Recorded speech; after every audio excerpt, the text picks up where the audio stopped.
Today we're taking a look back at a forgotten relic of the 16-bit and 64-bit era, Dragon, the Bruce Lee story, specifically the Atari Jaguar version. Yes, that's right, and it's arguably the best version on any console of this martial arts movie tie-in game. But how does it stack up against the Sega Genesis and Super Nintendo versions? And how does the game capture the legacy of the martial arts legend himself? Join me in this retro gaming boss review as we get into all the details. Before we talk about the game, let's rewind to the source material, the 1993 biopic Dragon, the Bruce Lee story. This film tells the dramatized life story of Bruce Lee from his humble beginnings in Hong Kong to his meteoric rise in Hollywood. Starring Jason Scott Lee as Bruce, the film blends real events with stylized fantasy sequences, like battling a demonic samurai that represents his inner fears. But we'll come back to that part in a moment. Now keep in mind, this is not a pure biography. It's more of a mythologized take on his life. It covers his personal relationships, his philosophy of martial arts, and even his struggles against racism in Hollywood. Bruce Lee himself was far more than just an action star. He was a philosopher, a filmmaker, and the founder of a martial arts style called Jeet Kune Do, which means the way of the intercepting fist. His impact on cinema, martial arts, and pop culture is immeasurable. So when a game adaptation came out, expectations were high, and the results were, well, kind of mixed. The game was released in 1994 on multiple platforms, including the Sega Genesis, Super Nintendo, and later, the Atari Jaguar. Published by Virgin Interactive Entertainment, it's a 2D side-scrolling beat-em-up, which loosely follows the events of the film. Following scenes and events of the movie, players take control of Bruce Lee across several stages that take place in different time periods in his life, in pivotal fights against his adversaries. In the story mode, players have 3 continues, and if defeated, they're thrown into a fight for their life with the Demon Warrior to continue, which is the personification of Bruce's fear that takes the form of an armored samurai, which is nearly invincible. As with any fighting game, mastering the controls is key, and fortunately in Dragon, they're not particularly hard. It also features a chi meter, a gameplay mechanic that fills up to reflect Bruce's spiritual power. As you defeat more enemies, your chi increases. It unleashes special moves on your opponents, including the use of nunchucks. That's right, fricking nunchucks. And I'm not talking about Teenage Mutant Ninja Turtles. I'm talking about the Kung Fu legend himself, showing the world how it's really done. One of the things I like most about this game is how it gets the little details right, even down to the notorious Bruce Lee Ultra Stomp from the film Enter the Dragon.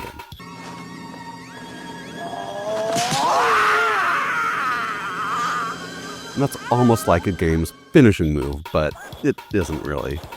No, this isn't Mortal Kombat, and there's no Hadouken fireballs being thrown around here. The combat system in this game is based more on authentic martial arts.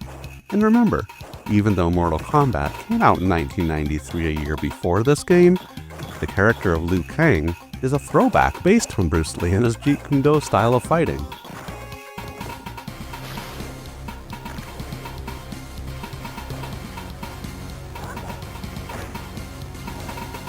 And what this game does best is put you right in the middle of the iconic scenes from the different Bruce Lee movies, not the least of which is the final fight in Enter the Dragon, with that guy with the knives for a hand. No, not that guy. Yeah, that guy. And look at that case full of all of his different hands. Is that a bear claw? Jeez. And when that movie's theme music kicks in, oh man, that's when the true magic happens. You have offended my family, and you have offended the Shaolin Temple.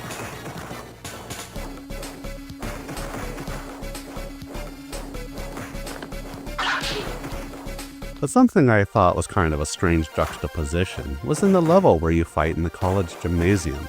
Your opponent isn't the meathead jock from the movie, in which this scene is based, but instead is that cool Cat Williams from the other film, Enter the Dragon. Maybe Williams was just added as a recognizable character into the game, even though he wasn't in the film on which this game is based. Now I'm getting confused. Anyway, I always liked the Williams character, so when I first saw him in this level, I was really happy to see this cameo. Don't waste my time. Oh, how so? I'll be too busy looking good.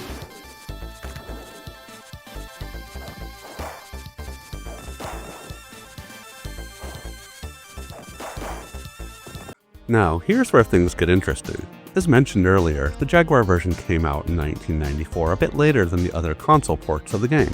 Naturally, it took advantage of the Jag's more powerful hardware. So we've just got to do a side-by-side comparison, and we'll do this by seeing how the graphics, sound, and gameplay stack up between the different versions. But let's exclude the Sega Master System and Game Gear versions due to their obvious differences. In the graphics department, the Jaguar version features sharper sprites, significantly more detailed backgrounds, and smoother animations than the Genesis and Super Nintendo. It's easily the best looking version. The character model for Bruce is more defined, and the stages are packed with additional, recognizable details from the original films, such as the Ice House level in The Big Boss Man and Han's Lair in Enter the Dragon. I mean, just look at the increased detail seen in the first and last levels in a side-by-side comparison against the Genesis version, and you'll immediately notice how much better the graphics are in the Jaguar.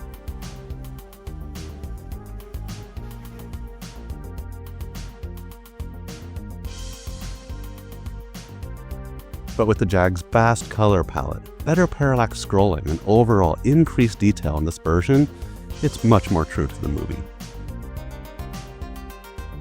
Next up is sound, which is also a clear win for the Jaguar. The music and sound effects are fuller, with cleaner audio sampling and deeper bass. Not surprisingly, the Genesis version suffers from tinny audio, and while the Super Nintendo has great sound effects, its music has a noticeable and slightly muddy sounding compression. The Jaguar's CD quality audio is noticeably better, assuming that you're playing on a TV with decent speakers or are using headphones. The Jaguar also runs the game more smoothly.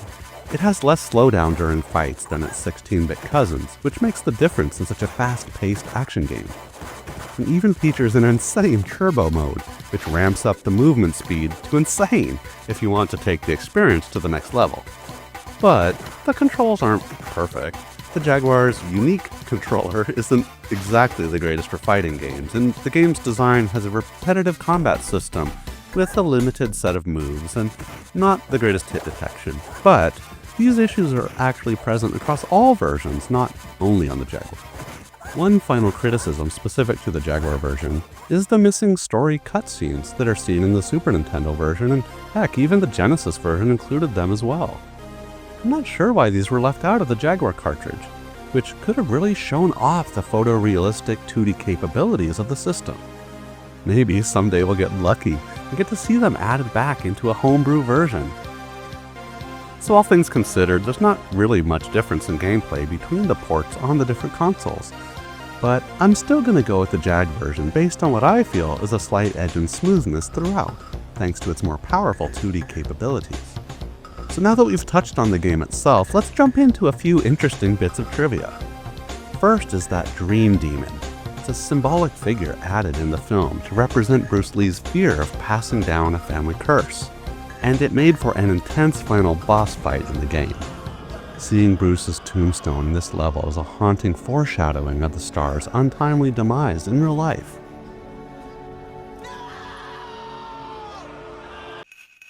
Interestingly, the game supports 2-player co-op mode versus the CPU, allowing you and a friend to play as spiritual projections of Bruce, which is kind of weird, but also kind of awesome. I know Kung Fu. Show me. This 3-player mode was inspired by Bruce's philosophy of unifying the 3 aspects of life, namely the mind, the body, and the spirit. So a neat thematic tie-in, even though it's never really explained in the game. And sadly, despite being a very solid and fun game on the Jaguar, Dragon wasn't much of a commercial success. But over the years, it's become a cult favorite for both martial arts fans and retro game collectors, and proud Jaguar owners, of course. So, is Dragon, the Bruce Lee story on the Jaguar, a hidden gem? Kind of. It's not the greatest game by modern standards, but it is the definitive version of this particular title on any console, and I'll die on this hill defending that. Better graphics, better sound, and a really enjoyable example of 1990s movie tie-in games.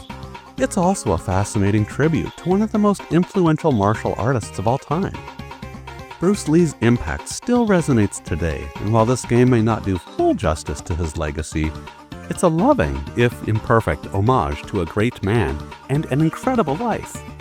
So if you enjoyed this look back at retro gaming history, please hit that like button for me and subscribe. Don't forget to hit that bell icon for more retrospectives from gaming's past. And be sure to tell me in the comments what's your favorite Bruce Lee moment in films or this game. Alright my friends, this is the Retro Gaming Boss signing out, reminding you to keep your games old school and to be like water. Thanks for watching, and I'll see you on the next one.